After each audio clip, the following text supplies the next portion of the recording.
Coba Anda bayangkan, ada seorang figur publik yang sangat terkenal hari ini, terus tepat sebelum dia merilis karya terbesarnya yang bakal mengubah sejarah, dia tiba-tiba nulis sesuatu yang panjang banget.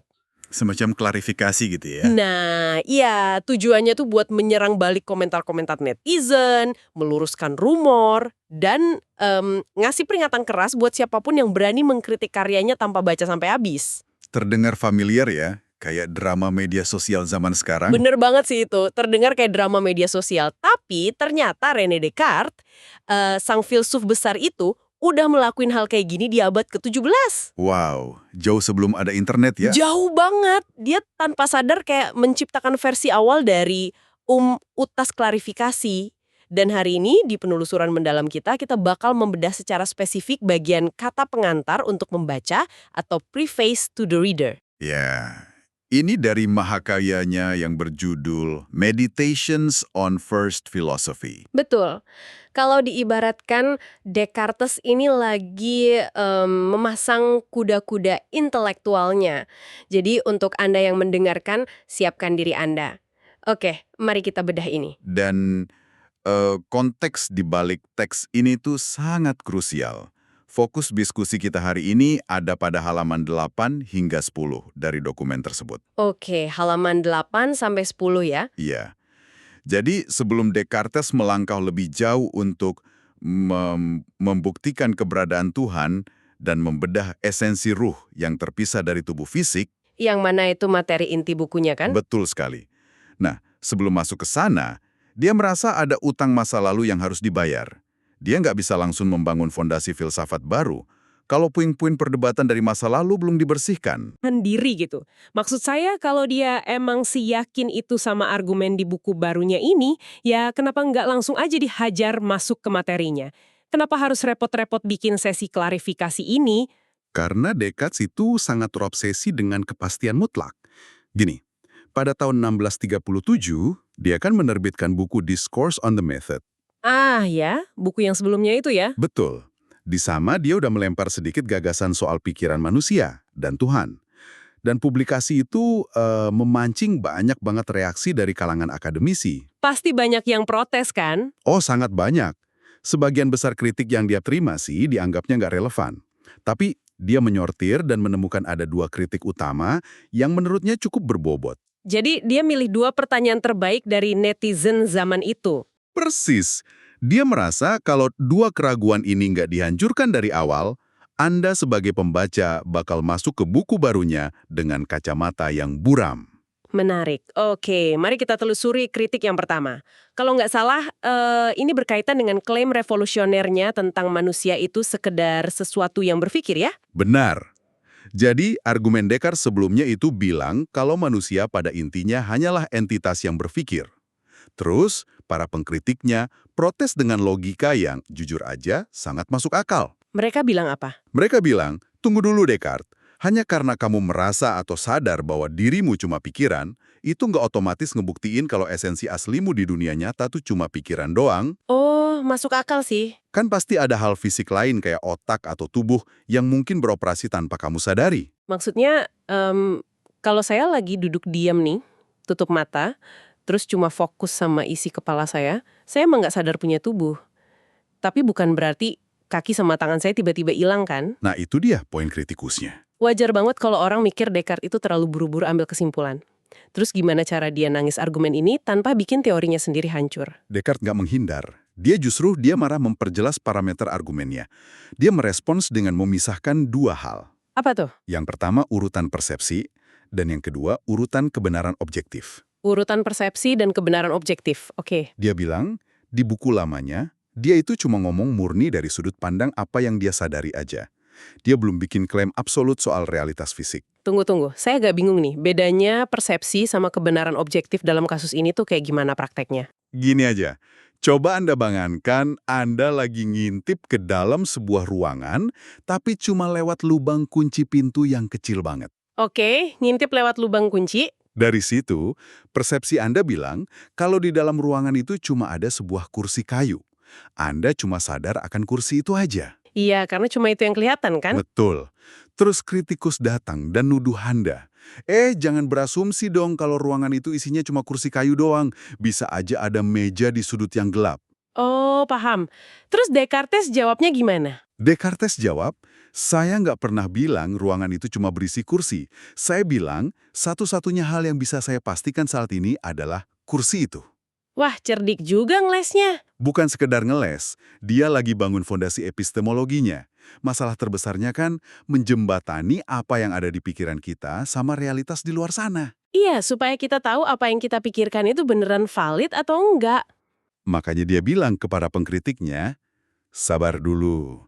Nanti di buku yang baru ini, saya bakal kasih bukti logis, langkah demi langkah, bahwa ruangan itu pada akhirnya emang murni cuma berisi kursi kayu. Atau kalau balik ke filsafatnya, dia mau ngebuktiin kalau pikiran itu emang beneran bisa eksis tanpa butuh tubuh fisik sama sekali ya? Tepat sekali. Ah, saya paham sekarang. Jadi dia nyuruh netizennya nahan diri sampai dia selesai ngejelasin semuanya, tapi ini memunculkan pertanyaan baru buat saya. Gimana tuh? Kalau Descartes pada akhirnya mau ngebuktiin kalau manusia itu murni cuma sebuah pikiran, terus dari mana pikiran itu dapat isinya? Terutama soal ide-ide yang lebih besar dari manusia itu sendiri, kayak konsep Tuhan. Nah, analisis yang tajam. Itu persis celah yang diserang sama kelompok kritikus kedua. Tuh kan, pasti mereka mikir hal yang sama. Apa kritik kedua ini? Mereka mempertanyakan argumen eksistensi Tuhan. Kritiknya gini, oke, di kepala kita ada ide tentang Tuhan yang maha sempurna. Tapi cuma karena kita punya ide itu di kepala, bukan berarti objeknya itu beneran ada wujudnya di dunia nyata kan? Iya dong, saya bisa aja ngebayangin kuda unicorn yang punya tanduk emas. Tapi membayangkan unicorn, nggak bikin unicorn itu tiba-tiba muncul di depan rumah saya kan? Benar. Memikirkan sesuatu nggak sama dengan membuat sesuatu itu eksis. Gimana Descartes bisa lolos dari jebakan logika sesederhana ini? Yang sangat menarik di sini adalah cara dia membedah kata ide itu sendiri. Descartes membagi ide jadi dua dimensi yang beda. Oke, dua dimensi ide. Dimensi pertama itu tindakan mental kita saat mikirin sesuatu. Nah, ini sifatnya biasa aja. Tapi dimensi kedua, itu adalah isi atau objek dari ide tersebut. Maksudnya? D tentang kesempurnaan mutlak atau Tuhan, itu adalah kategori yang beda total. Loh, kenapa beda?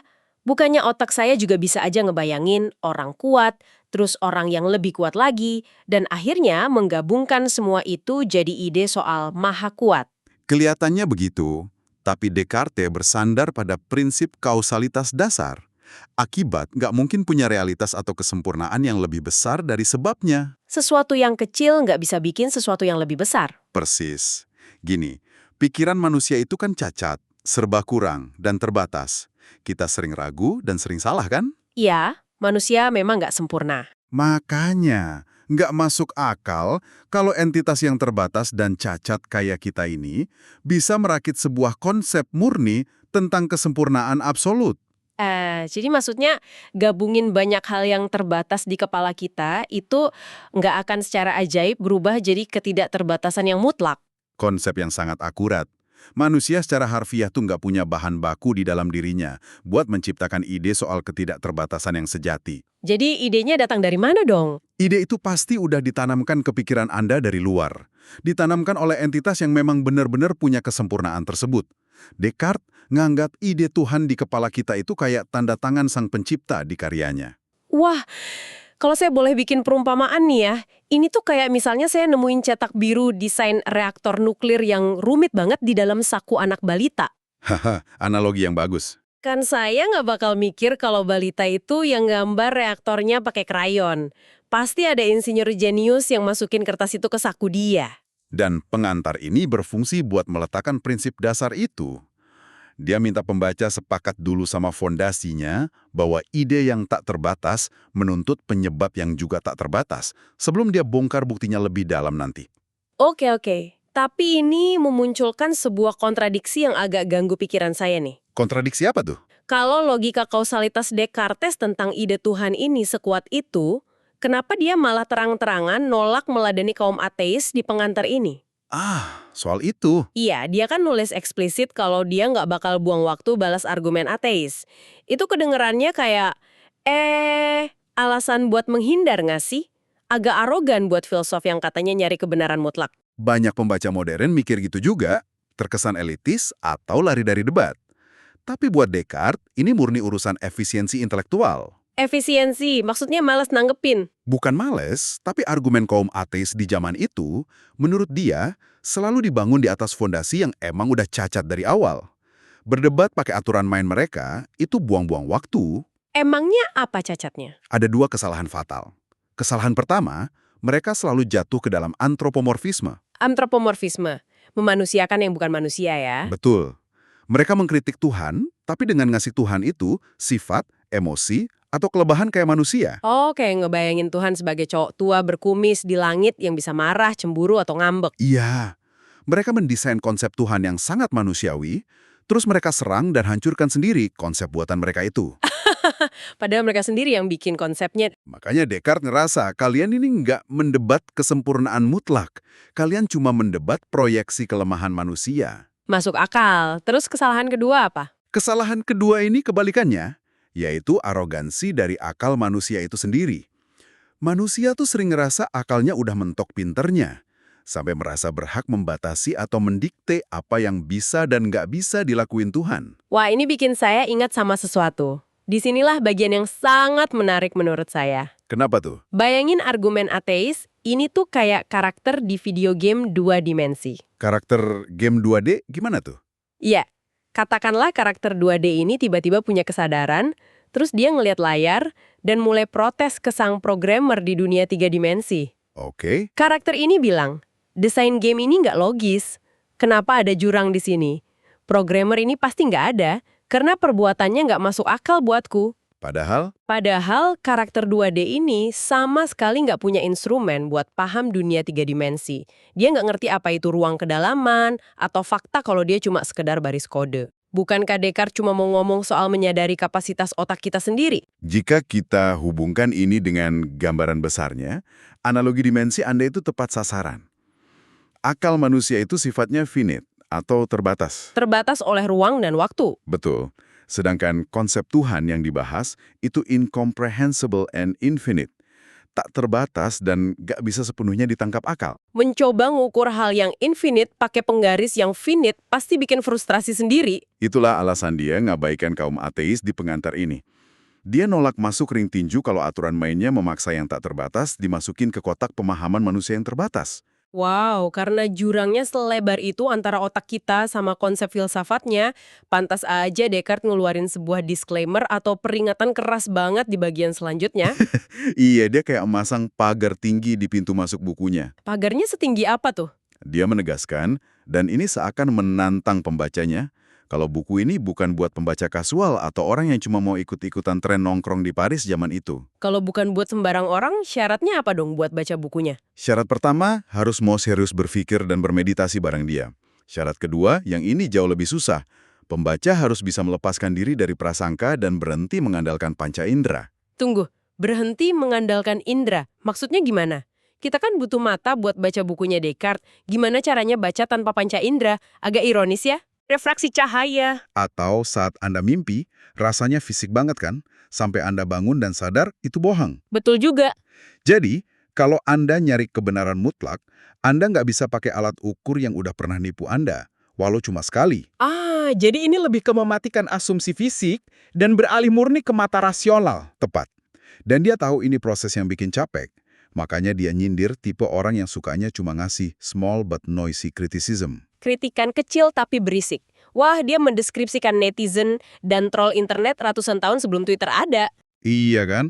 Orang-orang yang bacanya sepotong-potong, ambil di luar konteks, terus bikin keributan. Descartes jamin, pembaca nyinyir model gitu nggak akan dapat manfaat apa-apa dari bukunya. Dari sini kita masuk ke permohonan terakhir Descartes sebelum bukunya benar-benar mulai. Semacam pesan sponsor gitu ya. Iya, permintaannya sederhana tapi susah dilakuin buat sebagian besar orang. Tolong baca semuanya sampai habis sebelum berkomentar. Jangan buru-buru ngejudge. Betul. Dia sadar idenya rumit dan mungkin bikin orang nggak nyaman di bacaan pertama. Karena argumennya itu saling terhubung kayak anak tangga. Kalau berhentinya di tengah, pasti salah paham. Makanya, Descartes ini luar biasa teliti.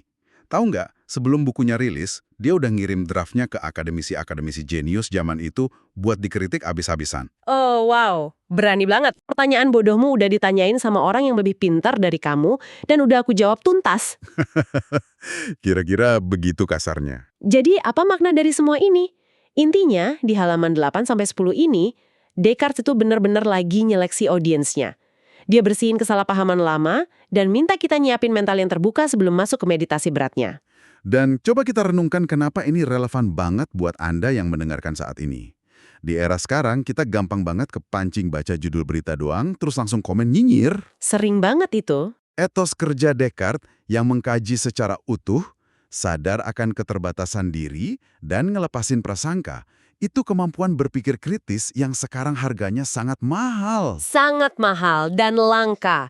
Wah, diskusi hari ini benar-benar ngebuka pikiran. Terima kasih banyak untuk Anda yang sudah ikut dalam penelusuran mendalam hari ini. Tapi sebelum kita tutup, saya punya satu pertanyaan provokatif buat Anda renungkan sendiri di rumah. Apa tuh? Jika kita benar-benar harus melepaskan diri dari semua panca indera dan prasangka untuk menemukan kebenaran sejati, kayak yang dituntut sama Descartes, mungkinkah realitas fisik kita sehari-hari ini, semua yang Anda lihat, Anda sentuh dan rasakan saat ini, sebenarnya adalah penghalang terbesar Anda untuk mengetahui siapa diri Anda yang sesungguhnya? Pertanyaan yang sangat dalam untuk dibawa pulang. Teruslah mempertanyakan apa yang Anda yakini, jaga rasa ingin tahu Anda, dan sampai jumpa di diskusi kita selanjutnya.